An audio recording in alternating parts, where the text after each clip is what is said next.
शेनगाव तालुक्यातील रेपा येथील अल्पभूधारक शेतकऱ्याने विषारी औषध प्राशन करून आत्महत्या केल्याची घटना घडली असून या घटनेमुळे गावावर एकच शोककळा पसरली आहे।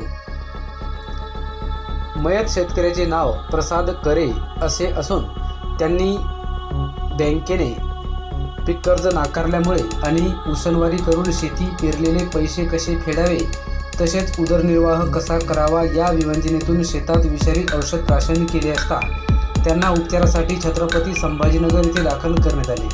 मात्र उपचारादरम्यान त्यांचा मृत्यू झाला असून या प्रकरणी शोभा प्रसाद करे यांनी दिलेल्या माहितीवरून सेनगाव पोलीस ठाण्यात आकस्मिक मृत्यूची नोंद करण्यात आल्याची माहिती आज दिनांक 21 सप्टेंबर रोजी दुपारी 1 वाजता प्राप्त झाली आहे।